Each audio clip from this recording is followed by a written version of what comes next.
आगामी होने जा रहे 2026 में पश्चिम बंगाल के विधानसभा चुनाव में किस पार्टी की बनेगी सरकार, कौन बनेगा पश्चिम बंगाल का अगला मुख्यमंत्री? क्या एक बार फिर ममता बनर्जी बनेंगी पश्चिम बंगाल की मुख्यमंत्री, या फिर बीजेपी बनाएगी पश्चिम बंगाल में अपनी सरकार, या फिर कांग्रेस करेगी सत्ता में वापसी? इसी बीच पश्चिम बंगाल की सभी 294 सीटों का ताजा और सटीक ओपिनियन पोल सर्वे जारी हुआ है, जिसके नतीजे आपको भी चौंका सकते हैं। तो क्या है ओपिनियन पोल सर्वे, ये जानने से पहले हम आपको बता दें कि पश्चिम बंगाल में विधानसभा की कुल 294 सीटें आती हैं और बहुमत के लिए 147 सीटों की आवश्यकता होती है। यानी कि किसी भी पार्टी को राज्य में अपनी सरकार बनाने के लिए 147 सीटों पर जीत हासिल करने की आवश्यकता होती है। तो आइए जानते हैं जिलेवार किस पार्टी के खाते में कितनी सीटें जाने का अनुमान है। तो सबसे पहले बात करते हैं कूच बिहार की। कूच बिहार में विधानसभा की 8 सीटें आती हैं। इन 8 सीटों के ओपिनियन पोल सर्वे की बात करें तो यहाँ पर टीएमसी यानी कि तृणमूल कांग्रेस पार्टी को 1 सीट की बढ़त का अनुमान है। तो वहीं बात करें यहाँ पर बीजेपी की यानी भारतीय जनता पार्टी की बात करते हैं तो यहाँ पर भारतीय जनता पार्टी को कूच बिहार की 8 सीटों में से 7 सीटों की बढ़त का अनुमान है। इसी के साथ अगर बात करते हैं यहाँ पर कांग्रेस की, तो कांग्रेस को 0 सीटों की बढ़त का अनुमान है। वहीं अन्य पार्टियों की अगर बात की जाए तो यहाँ पर कूच बिहार में अन्य पार्टियों को 8 सीटों में से 0 सीटों की बढ़त का अनुमान है। इसके अलावा अगले जिले की बात करते हैं तो अगला जिला है बर्धमान। बर्धमान में विधानसभा की 16 सीटें हैं। इन 16 सीटों के ओपिनियन पोल सर्वे को देखें तो यहाँ पर टीएमसी यानी कि तृणमूल कांग्रेस पार्टी को 5 सीटों की बढ़त का अनुमान है। तो वहीं बात करते हैं यहाँ पर बीजेपी की यानी कि भारतीय जनता पार्टी की बात की जाए तो यहाँ पर 16 सीटों में से भारतीय जनता पार्टी को 10 सीटों की बढ़त का अनुमान है। वहीं बात करें यहाँ पर कांग्रेस पार्टी की, तो यहाँ पर कांग्रेस पार्टी को 16 सीटों में से सिर्फ 1 सीट की बढ़त मिलती हुई नजर आ रही है। इसके अलावा अगर बात की जाए यहाँ पर अन्य पार्टियों की, तो यहाँ पर अन्य पार्टियों खाते में 0 सीटें जाने का अनुमान है। वहीं बात करते हैं अगले जिले की, तो अगला जिला है कोलकाता। कोलकाता में विधानसभा की 11 सीटें हैं। इन 11 सीटों के ओपिनियन पोल सर्वे को देखें तो यहाँ पर 11 सीटों में से टीएमसी को 5 सीटों की बढ़त का अनुमान है। तो वहीं बात करते हैं बीजेपी की यानी भारतीय जनता पार्टी की बात की जाए तो यहाँ पर 11 सीटों में से भारतीय जनता पार्टी को 6 सीटों की बढ़त का अनुमान है। वहीं बात करते हैं यहाँ पर कांग्रेस पार्टी की, तो यहाँ पर कांग्रेस पार्टी को 11 सीटों में से 0 सीटों की बढ़त का अनुमान है। वहीं बात की जाए यहाँ पर अन्य पार्टियों की, तो यहाँ पर अन्य पार्टियों के खाते में कोई भी सीट जाने का अनुमान नहीं है। इसी के साथ पश्चिम बंगाल की 294 सीटों में से 35 सीटों के ओपिनियन पोल सर्वे में जो अनुमानित आंकड़े निकल कर आए हैं उन पर अगर एक नजर डालें तो यहाँ पर देखेंगे टीएमसी यानी तृणमूल कांग्रेस पार्टी को 11 सीटों की बढ़त का अनुमान है। तो वहीं बात करते हैं यहाँ पर बीजेपी की यानी कि भारतीय जनता पार्टी की बात की जाए तो यहाँ पर 35 सीटों में से भारतीय जनता पार्टी को 23 सीटों की बढ़त का अनुमान है। वहीं अगर बात की जाए इसी के साथ कांग्रेस की, तो यहाँ पर कांग्रेस को 1 सीट की बढ़त का अनुमान है। वहीं अगर बात करते हैं यहाँ पर अन्य पार्टियों की, तो यहाँ पर अन्य पार्टियों के खाते में 0 सीटों की बढ़त का अनुमान है। इसी के साथ अगले जिले की बात करते हैं तो अगला जिला है नादिया। नादिया में विधानसभा की 15 सीटें हैं। इन 15 सीटों के ओपिनियन पोल सर्वे पर अगर नजर डालें तो यहाँ पर टीएमसी यानी तृणमूल कांग्रेस पार्टी को 6 सीटों की बढ़त का अनुमान है। वहीं अगर बात की जाए यहाँ पर बीजेपी की यानी भारतीय जनता पार्टी की बात करें तो यहाँ पर 15 सीटों में से भारतीय जनता पार्टी को 9 सीटों की बढ़त का अनुमान है। इसी के साथ अगर बात करते हैं यहाँ पर कांग्रेस पार्टी की, तो यहाँ पर कांग्रेस पार्टी को 0 सीटों की बढ़त का अनुमान है। वहीं अन्य पार्टियों की बात की जाए तो यहाँ पर अन्य पार्टियों के खाते में कोई भी सीट जाने का अनुमान नहीं है। तो इसी के साथ अगले जिले की बात करते हैं तो अगला जिला है हुगली। हुगली में विधानसभा की 18 सीटें हैं। इन 18 सीटों की अगर बात करें तो यहाँ पर टीएमसी यानी तृणमूल कांग्रेस पार्टी को 13 सीटों की बढ़त का अनुमान है। वहीं अगर बात करते हैं यहाँ पर बीजेपी की, तो यानी कि भारतीय जनता पार्टी की बात करें तो यहाँ पर भारतीय जनता पार्टी को 18 सीटों में से 5 सीटों की बढ़त का अनुमान है। इसी के साथ अगर बात करते हैं यहाँ पर कांग्रेस पार्टी की, तो यहाँ पर कांग्रेस पार्टी को 0 सीटों की बढ़त का अनुमान है। वहीं बात करें यहाँ पर अन्य पार्टियों की, तो यहाँ पर अन्य पार्टियों के खाते में 0 सीटें जाने का अनुमान है। तो देखा जाए हुगली में जो है कहीं ना कहीं टीएमसी को काफ़ी अच्छा फायदा होने का अनुमान है। वहीं इसी के साथ अगर कांग्रेस की बात करते हैं तो यहाँ पर कांग्रेस को काफ़ी तगड़ा झटका लगता हुआ नजर आ रहा है। इसी के साथ अगले जिले की बात करते हैं तो अगला जिला है हावड़ा। हावड़ा में विधानसभा की 17 सीटें हैं। इन 17 सीटों के ओपिनियन पोल सर्वे को देखें तो यहाँ पर 17 सीटों में से टीएमसी को 9 सीटों की बढ़त का अनुमान है। तो वहीं बात करते हैं यहाँ पर बीजेपी की यानी भारतीय जनता पार्टी की बात करें तो यहाँ पर 17 सीटों में से भारतीय जनता पार्टी को 8 सीटों की बढ़त का अनुमान है। वहीं अगर बात करें यहाँ पर कांग्रेस पार्टी की, तो यहाँ पर कांग्रेस पार्टी को 0 सीटों की बढ़त का अनुमान है। इसी के साथ अगर बात करते हैं यहाँ पर अन्य पार्टियों की, तो यहाँ पर अन्य पार्टियों के खाते में 0 सीटें जाने का अनुमान है। तो देखा जाए हावड़ा में जो है टीएमसी और बीजेपी के बीच कड़ा मुकाबला होता हुआ नजर आ रहा है। वहीं यहाँ पर इसी के साथ अगर बात करें कांग्रेस की, तो यहाँ पर कांग्रेस को काफी तगड़ा झटका लगता हुआ नजर आ रहा है। इसी के साथ पश्चिम बंगाल की 294 सीटों में से 85 सीटों के ओपिनियन पोल सर्वे को देखें तो यहाँ पर जो अनुमानित आंकड़े निकल कर आए उन पर अगर नजर डालें तो यहाँ पर टीएमसी को 39 सीटों की बढ़त का अनुमान है। तो वहीं बात करते हैं बीजेपी की यानी भारतीय जनता पार्टी को 85 सीटों में से 45 सीटों की बढ़त का अनुमान है। इसी के साथ अगर बात करें यहाँ पर कांग्रेस की, तो यहाँ पर कांग्रेस पार्टी को 1 सीट की बढ़त का अनुमान है। वहीं अन्य पार्टियों के खाते में 0 सीटें जाने का अनुमान है। इसके अलावा अगले जिले की बात करते हैं तो अगला जिला मालदह में विधानसभा की 12 सीटें आती हैं। इन 12 सीटों के ओपिनियन पोल सर्वे को देखें तो यहाँ पर टीएमसी यानी तृणमूल कांग्रेस पार्टी को 3 सीटों की बढ़त का अनुमान है। तो वहीं बात करते हैं यहाँ पर बीजेपी की यानी भारतीय जनता पार्टी की बात की जाए तो यहाँ पर 12 सीटों में से भारतीय जनता पार्टी को 8 सीटों की बढ़त का अनुमान है। इसी के साथ अगर बात करते हैं यहाँ पर कांग्रेस पार्टी की, तो यहाँ पर 12 सीटों में से कांग्रेस पार्टी को सिर्फ 1 सीट की बढ़त मिलती हुई नजर आ रही है। इसी के साथ अगर बात की जाए यहाँ पर अन्य पार्टियों की, तो यहाँ पर अन्य पार्टियों के खाते में 0 सीटें जाने का अनुमान है। तो देखा जाए मालदह में कहीं ना कहीं बीजेपी को काफी अच्छा फायदा होने का अनुमान है। इसके अलावा अगले जिले की बात करते हैं तो अगला जिला है वीरभूमि विधानसभा की 11 सीटें हैं। इन 11 सीटों के ओपिनियन पोल सर्वे को देखें तो यहाँ पर टीएमसी यानी तृणमूल कांग्रेस पार्टी को 4 सीटों की बढ़त का अनुमान है। तो इसी के साथ अगर बात की जाए यहाँ पर बीजेपी की, तो यानी भारतीय जनता पार्टी की बात करें तो यहाँ पर भारतीय जनता पार्टी को 11 सीटों में से 7 सीटों की बढ़त मिलती हुई नजर आ रही है। वहीं बात करते हैं यहाँ पर कांग्रेस पार्टी की, तो यहाँ पर 11 सीटों में से कांग्रेस पार्टी को 0 सीटों की बढ़त का अनुमान है। इसी के साथ अगर बात करते हैं यहाँ पर अन्य पार्टियों की, तो यहाँ पर अन्य पार्टियों के खाते में 0 सीटें जाने का अनुमान है। तो देखा जाए वीरभूमि में कहीं ना कहीं बीजेपी को काफी अच्छा फायदा होता हुआ नजर आ रहा है। यहाँ पर कांग्रेस को काफी तगड़ा झटका लगता हुआ नजर आ रहा है। इसी के साथ अगले जिले की बात करते हैं तो अगला जिला है पश्चिमी मेदिनीपुर में विधानसभा की 15 सीटें हैं। इन 15 सीटों की बात की जाए तो यहाँ पर 15 सीटों में से टीएमसी को 5 सीटों की बढ़त का अनुमान है। तो वहीं बात करते हैं यहाँ पर बीजेपी की यानी भारतीय जनता पार्टी की बात करें तो यहाँ पर भारतीय जनता पार्टी को 15 सीटों में से 10 सीटों की बढ़त मिलती हुई नजर आ रही है। तो इसी के साथ अगर बात करते हैं यहाँ पर कांग्रेस पार्टी की, तो यहाँ पर कांग्रेस पार्टी को 0 सीटों की बढ़त का अनुमान है। वहीं अन्य पार्टियों की बात करें तो यहाँ पर अन्य पार्टियों के खाते में कोई भी सीट जाने का अनुमान नहीं है। तो देखा जाए पश्चिमी मेदिनीपुर में भी कहीं ना कहीं बीजेपी को काफी अच्छा फायदा होता हुआ नजर आ रहा है। इसके अलावा अगले जिले की बात करें तो अगला जिला बांकुरा में विधानसभा की 13 सीटें आती हैं। इन 13 सीटों की बात करें तो यहाँ पर टीएमसी यानी तृणमूल कांग्रेस पार्टी को 5 सीटों की बढ़त का अनुमान है। तो वहीं बात करें इसी के साथ बीजेपी की, तो यहाँ पर बीजेपी को यानी भारतीय जनता पार्टी को 13 सीटों में से 8 सीटों की बढ़त का अनुमान है। वहीं बात करें यहाँ पर कांग्रेस पार्टी की, तो यहाँ पर कांग्रेस पार्टी को 13 सीटों में से 0 सीटों की बढ़त मिलती हुई नजर आ रही है। वहीं अगर बात करें यहाँ पर अन्य पार्टियों की, तो यहाँ पर अन्य पार्टियों के खाते में कोई भी सीट जाने का अनुमान नहीं है। तो देखा जाए बांकुरा में भी कहीं ना कहीं बीजेपी को काफी अच्छा फायदा होने का अनुमान है। इसी के साथ अगले जिले की बात करते हैं तो अगला जिला है मुर्शिदाबाद में विधानसभा की 22 सीटें हैं। इन 22 सीटों के ओपिनियन पोल सर्वे को देखें तो यहाँ पर टीएमसी यानी तृणमूल कांग्रेस पार्टी को 17 सीटों की बढ़त का अनुमान है। वहीं बात करें यहाँ पर बीजेपी की यानी भारतीय जनता पार्टी की बात करें तो यहाँ पर 22 सीटों में से भारतीय जनता पार्टी को सिर्फ 4 सीटों की बढ़त का अनुमान है। इसी के साथ अगर बात की जाए यहाँ पर कांग्रेस पार्टी की, तो यहाँ पर कांग्रेस पार्टी को 22 सीटों में से सिर्फ 1 सीट की बढ़त मिलती हुई नजर आ रही है। वहीं अगर बात करते हैं यहाँ पर अन्य पार्टियों की, तो यहाँ पर अन्य पार्टियों के खाते में 0 सीटें जाने का अनुमान है।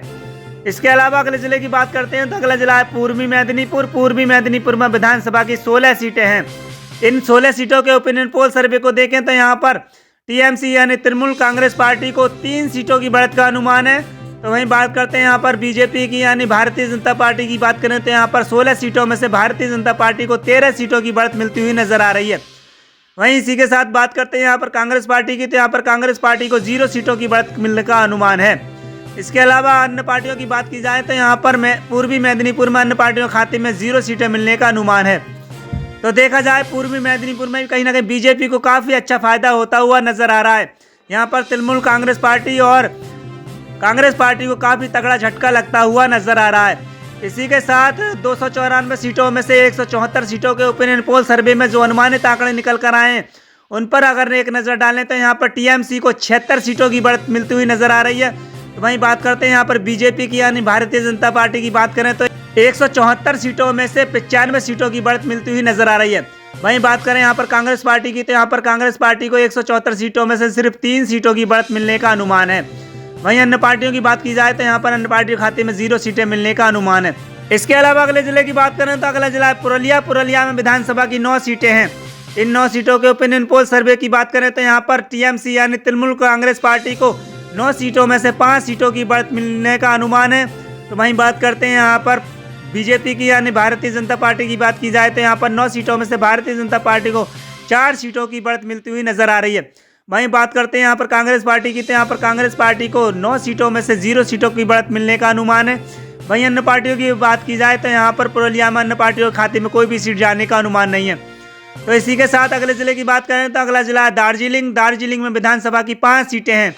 इन 5 सीटों के ओपिनियन पोल सर्वे की बात की जाए तो यहाँ पर टीएमसी को यानी तृणमूल कांग्रेस पार्टी को 0 सीटों की बढ़त का अनुमान है। तो वहीं बात करते हैं बीजेपी की यानी भारतीय जनता पार्टी की बात करें तो यहाँ पर भारतीय जनता पार्टी को 5 सीटों की बढ़त का अनुमान है। इसी के साथ अगर बात की जाए यहाँ पर कांग्रेस पार्टी की, तो यहाँ पर कांग्रेस पार्टी को 5 सीटों में से 0 सीटों की बढ़त का अनुमान है। वहीं अगर बात करते हैं यहाँ पर अन्य पार्टियों की, तो यहाँ पर अन्य पार्टियों के खाते में 0 सीटें जाने का अनुमान है। तो देखा जाए दार्जिलिंग में कहीं ना कहीं बीजेपी को काफ़ी अच्छा फायदा होने का अनुमान है। यहाँ पर टीएमसी को और कांग्रेस पार्टी को तगड़ा झटका लगता हुआ नजर आ रहा है। इसके अलावा अगले जिले की बात करते हैं तो अगला जिला है उत्तर 24 परगना। उत्तर 24 परगना में विधानसभा की 33 सीटें आती हैं। इन 33 सीटों की ओपिनियन पोल सर्वे को देखें तो यहाँ पर टीएमसी यानी तृणमूल कांग्रेस पार्टी को 20 सीटों की बढ़त का अनुमान है। तो वहीं बात करते हैं यहाँ पर बीजेपी की यानी भारतीय जनता पार्टी की बात करें तो यहाँ पर भारतीय जनता पार्टी को 33 सीटों में से 12 सीटों की बढ़त मिलने का अनुमान है। वहीं बात करते हैं यहाँ पर कांग्रेस पार्टी की, तो यहाँ पर कांग्रेस पार्टी के खाते में 1 सीट जाने का अनुमान है। इसके साथ अगर बात की जाए यहाँ पर अन्य पार्टियों की, तो यहाँ पर अन्य पार्टियों के खाते में 0 सीटें जाने का अनुमान है। इसके अलावा अगले जिले की बात करें तो अगला जिला है जलपाईगुड़ी। जलपाईगुड़ी में विधानसभा की 8 सीटें हैं। इन 8 सीटों की अगर बात की जाए तो यहाँ पर टीएमसी को 6 सीटों की बढ़त का अनुमान है। तो वहीं बात करते हैं यहाँ पर बीजेपी की यानी भारतीय जनता पार्टी की बात करें तो यहाँ पर भारतीय जनता पार्टी को 8 सीटों में से 2 सीटों की बढ़त मिलने का अनुमान है। इसी के साथ अगर बात करते हैं यहाँ पर कांग्रेस पार्टी की, तो यहाँ पर कांग्रेस पार्टी को 0 सीटों की बढ़त मिलती हुई नजर आ रही है। वहीं अन्य पार्टियों की बात की जाए तो यहाँ पर अन्य पार्टियों के खाते में 0 सीटें जाने का अनुमान है। इसी के साथ अगले जिले की बात करते हैं तो अगला जिला है झाड़ग्राम। झाड़ग्राम विधानसभा की 4 सीटें हैं। इन 4 सीटों के ओपिनियन पोल सर्वे को देखें तो यहाँ पर टीएमसी यानी तृणमूल कांग्रेस पार्टी को 1 सीट की बढ़त का अनुमान है। तो वहीं बात करते हैं यहाँ पर बीजेपी की यानी भारतीय जनता पार्टी की बात की जाए तो 4 सीटों में से भारतीय जनता पार्टी को 3 सीटों की बढ़त मिलने का अनुमान है। तो वहीं बात करते हैं यहाँ पर कांग्रेस पार्टी की, तो यहाँ पर कांग्रेस पार्टी को 0 सीटों की बढ़त मिलने का अनुमान है। वहीं बात करें यहाँ पर अन्य पार्टियों की, तो यहाँ पर अन्य पार्टियों के खाते में 0 सीटों की बढ़त मिलने का अनुमान है। इसी के साथ अगले जिले की बात करें तो अगला जिला दक्षिण 24 परगना। दक्षिण 24 परगना में विधानसभा की 31 सीटें हैं। इन 31 सीटों के ओपिनियन पोल सर्वे को देखें तो यहाँ पर टीएमसी को 10 सीटों की बढ़त मिलने का अनुमान है। तो वहीं बात करते हैं यहाँ पर कांग्रेस पार्टी की, तो यहाँ पर कांग्रेस पार्टी को 0 सीटों की बढ़त मिलने का अनुमान है। इसी के साथ बात की जाए यहाँ पर बीजेपी की यानी भारतीय जनता पार्टी की बात करें तो यहाँ पर 31 सीटों में से भारतीय जनता पार्टी को 21 सीटों की बढ़त मिलने का अनुमान है। वहीं इसी के साथ अगर बात की जाए यहाँ पर अन्य पार्टियों की, तो यहाँ पर अन्य पार्टियों के खाते में 0 सीटें जाने का अनुमान है। तो देखा जाए 294 सीटों में से 264 सीटों के ओपिनियन पोल सर्वे में जो अनुमानित आंकड़े निकल कर आए हैं उन्हें अगर देखें तो यहाँ पर टीएमसी को 118 सीटों की बढ़त मिलने का अनुमान है। तो वहीं बात करते हैं यहाँ पर बीजेपी को, तो बीजेपी को 264 सीटों में से 142 सीटों की बढ़त मिलने का अनुमान है। तो वहीं बात करते हैं यहाँ पर कांग्रेस पार्टी की, तो यहाँ पर कांग्रेस पार्टी को 4 सीटों की बढ़त मिलने का अनुमान है। इसी के साथ अगर बात की जाए यहाँ पर अन्य पार्टियों की, तो यहाँ पर अन्य पार्टियों के खाते में 0 सीटें जाने का अनुमान है। इसके अलावा अगले जिले की बात करते हैं तो अगला जिला है अलीपुरद्वार। अलीपुरद्वार में विधानसभा की 5 सीटें हैं। इन 5 सीटों के ओपिनियन पोल सर्वे को देखें तो यहाँ पर टीएमसी को 3 सीटों की बढ़त मिलने का अनुमान है। तो वहीं बात करते हैं यहाँ पर बीजेपी की, तो यहाँ पर बीजेपी को 2 सीटों की बढ़त मिलने का अनुमान है। इसी के साथ अगर बात करते हैं कांग्रेस पार्टी की, तो यहाँ पर कांग्रेस पार्टी को 0 सीटों की बढ़त मिलने का अनुमान है। तो देखा जाए यहाँ पर अन्य पार्टियों की बात की जाए तो यहाँ पर अन्य पार्टियों के खाते में 0 सीटें जाने का अनुमान है। इसी के साथ अगले जिले की बात करते हैं तो अगला जिला है कालिम्पोंग। कालिम्पोंग में विधानसभा की 1 सीट आती है। इस 1 सीट की अगर बात की जाए तो यहाँ पर ये 1 सीट जो है बीजेपी के खाते में जाने का अनुमान है। यानी कि यहाँ पर टीएमसी और कांग्रेस पार्टी के खाते में 0 सीटें जाने का अनुमान है। तो वहीं अन्य पार्टियों के खाते में भी 0 सीटें जाने का अनुमान है। इसी के साथ अगले जिले की बात करते हैं तो अगला जिला है पश्चिमी बर्धमान। पश्चिमी बर्धमान में विधानसभा की 9 सीटें हैं। इन 9 सीटों के ओपिनियन पोल सर्वे को देखें तो यहाँ पर 9 सीटों में से टीएमसी को 7 सीटों की बढ़त मिलने का अनुमान है। तो वहीं बात करते हैं बीजेपी की यानी भारतीय जनता पार्टी की बात की जाए तो यहाँ पर भारतीय जनता पार्टी को 9 सीटों में से 2 सीटों की बढ़त मिलने का अनुमान है। तो इसी के साथ अगर बात की जाए यहाँ पर कांग्रेस पार्टी की, तो यहाँ पर कांग्रेस पार्टी को 0 सीटों की बढ़त मिलने का अनुमान है। वहीं अगर बात करते हैं यहाँ पर अन्य पार्टियों की, तो यहाँ पर अन्य पार्टियों के खाते में भी 0 सीटें जाने का अनुमान है। इसके अलावा अगले जिले की बात करें तो अगला जिला है उत्तर दिनाजपुर। उत्तरी दिनाजपुर में विधानसभा की 9 सीटें हैं।